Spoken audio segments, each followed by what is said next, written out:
Back at your press conference over the summer, you said whenever people flip on the TV in February, March, they're going to see Pistons basketball.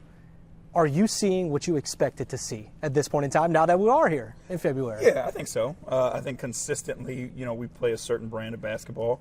We're competitive, we're edgy, we're gritty, we're selfless, all those things. I think that, when you're building team, if you're trying to find a foundation, you got to have that to start. And I think our guys have found that. They've bought into it.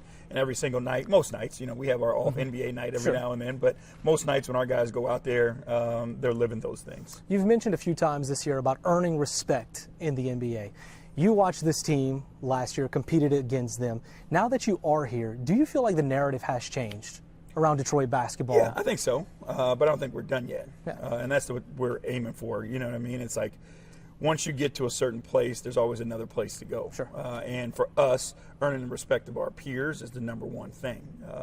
So every single night, every opponent we play, coaches, players, whoever it may be, our aim is to go out and earn their respect. And the way you do it is being organized, being prepared, and competing your tail off. And I think our guys are there. But, again, every night is a new night and a better opportunity. Coming into this season, you really didn't know what you had. You had a lot of stuff on paper, but one constant that you had was Cade. And you mentioned how he was the centerpiece coming into this year.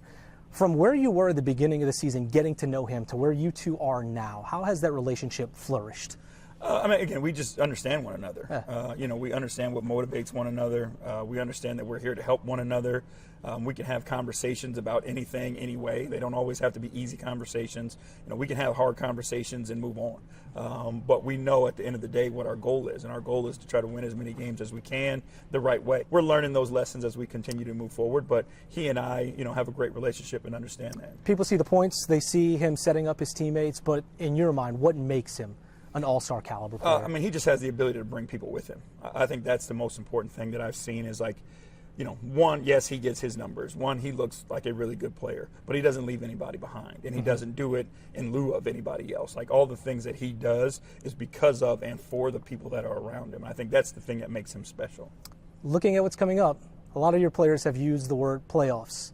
But every conversation we've had coming up to this point, you've used the words can't skip steps.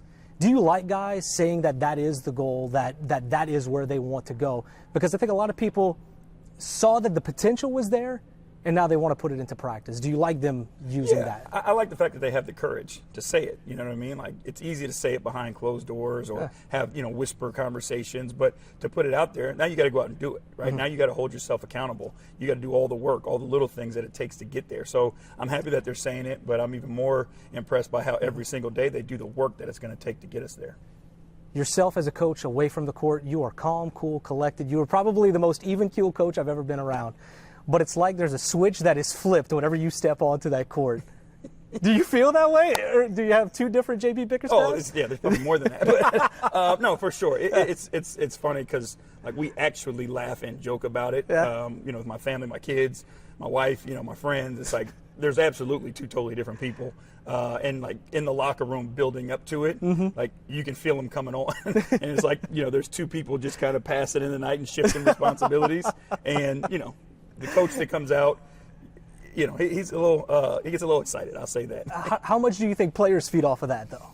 When they see their coach engaged in a game like that. Yeah, that's the purpose. And I think some people miss it. Some people take the brunt of it. But what it is it's a representation that everything matters and that we're willing to fight for anything. And that's the message that I'm trying to send to the guys. So, every call that's made, every loose ball, every opportunity to defeat a screen or call a coverage, we're fighting for everything. And that's what I want the guys to feel. And I feel like, they've embraced that as well. And the way they compete, the way they scrap, they're fighting for everything. And I'm proud of that.